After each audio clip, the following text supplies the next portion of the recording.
आप जी chief selector लगते हैं और ओबियसली जिस तरह आपको बुलाया जाता है ज़का अशरफ साहब की तरफ से जी और आपको ड्यूरिंग ई सर्विसेज कहा जाता है कि आप वुमेन की भी सिलेक्शन ले लें और अंडर 19 भी ले लें, ये सारी हमने मीडिया पे खबरें देखी। आप एशिया कप की सिलेक्शन करते हैं, वर्ल्ड कप की सिलेक्शन करते हैं, इवन टीम के साथ ट्रैवल भी करते हैं, वर्ल्ड कप के मैचेस भी देखते हैं। सडनली एक स्टेटमेंट आती है पीसीबी की तरफ से, एक इंटरव्यू चेयरमैन साहब देते हैं और एकदम नज़र आता है कि आपके जो एजेंट है तला रहमानी, उन्होंने आपके साथ मिलकर कोई कंपनी बनाई है और आप लोग पता नहीं कितने पैसे कमा रहे हैं और पूरी टीम को कंट्रोल में किया हुआ है और उससे ये सारा एक पूरा सिस्टम जो है वो आप लोगों ने हाईजैक किया हुआ है। आपने ओबियसली कुछ चैनल पे आके बात भी की, रियलिटी क्या है, क्या एक्चुअली हुआ और जो इतना बड़ा कॉन्फ्लिक्ट बना कि फिर आपको उन्होंने कहा जी कमेटी बनेगी, वो फैसला करेगी, जिसकी आज 1 वीक का या 2 वीक का टाइम दिया गया था, आज तो 3 मंथ हो गए, कोई उसके बाद रिप्लाई नहीं आया। जी, वो चेयरमैन साहब भी चले गए तो मुझे नहीं समझ आ रहा कि जी उस कमेटी का पहले तो क्या बनेगा। जी और दूसरा, ज़का अशरफ साहब आए थे थोड़े से अरसे के लिए, तो वो चले गए, उनको क्रिकेट का बहुत ज़्यादा नहीं पता था, तो वो बेचारे कुछ गलत लोगों के हाथों में ना वो चले गए। उतना इतना बड़ा ओहदा था और वो कुछ साफियों के हाथ में खेल गए, तो जो उससे भी वो खुद भी बेचारे डैमेज हुए, मैं तो ये कहूँगा। और जहाँ तक मेरा ताल्लुक था, पहली चीज़ इन्होंने जो मेरे से कही कि सेंट्रल कॉन्ट्रैक्ट का जो मसला था ना, जी वो जून में आप डिसाइड करते हैं, जून में सेंट्रल कॉन्ट्रैक्ट होता है, और मैं बिल्कुल 5-6 महीने के बाद आया था। जी इनका सेंट्रल कॉन्ट्रैक्ट वाला मसला हल नहीं हो रहा था, तो चेयरमैन ने मेरे से रिक्वेस्ट की थी कि जी आप ये वाला मसला हल करा दें, क्योंकि हमें पता चला कि लड़के आपकी बात मान लेते हैं। जी मैंने कहा कि जी ठीक है, मैंने कहा जी मैं उनसे बात कर लेता हूँ, तो मैं अगर हो सकता है तो मैं बैठ के आपका हल करा देता हूँ। बिल्कुल तो वर्ल्ड कप पे जाने से 1 दिन पहले मैंने इनका मसला हल करा दिया। ओके ठीक है, मैंने दोनों को, प्लेयर्स को भी बिठाया, चेयरमैन को भी बिठाया, चीफ एग्जीक्यूटिव भी वहाँ थे, तो वहाँ इनकी बातचीत कराई और बिल्कुल सिंपल तरीके से, मैं पहले भी बता चुका हूँ, मैंने सिर्फ प्लेयर से ये कहा था कि जो तुम्हारी डिमांड है इनको थोड़ी कर लो, और बोर्ड से ये कहा था कि जो आप देना चाह रहे हो उसको थोड़ा सा रेज करो। बिल्कुल ठीक है। बिल्कुल सिंपल सी चीज़। हाँ जी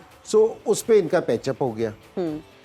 अब पैचअप होने के बाद मुझे नहीं पता कि जी क्या हुआ, कि जी फिर आया कि जी एक तो आपने, चेयरमैन ने मेरे से रिक्वेस्ट की थी, ठीक है, और फिर उस रिक्वेस्ट करने के बाद इन्होंने 2 दिन के बाद फिर मेरे से रिक्वेस्ट की कि आप सेंट्रल कॉन्ट्रैक्ट के प्लेयर देख लें। मैंने कहा कि जी अच्छा, तो मैंने कहा कि जी ठीक है, कि ये उस्मान वाला था जो इंटरनेशनल को देखता है, सारे PSL को भी देखता है सारा, उसका फ़ोन आया कि जी चेयरमैन ने हमें भी मैसेज किया कि जी सारे सेंट्रल कॉन्ट्रैक्ट के लड़के ना इंजमाम से डिस्कस कर लो, क्योंकि लड़के पहले जून में डिसाइड हो जाते हैं। जी तो मैं गया, जिसमें मैंने सरफराज को इन्होंने D कैटेगरी में डाला हुआ था, तो उसको D से B में मैंने किया था। जी ठीक है, आप ये जो इब्रार है लड़का, इसको सेंट्रल कॉन्ट्रैक्ट में नहीं डाल रखा था, इसको मैंने सेंट्रल कॉन्ट्रैक्ट में किया। एक नोमान अली टेस्ट मैच में जो लेफ्ट आर्म स्पिनर है, वो नहीं था, उसको मैंने किया।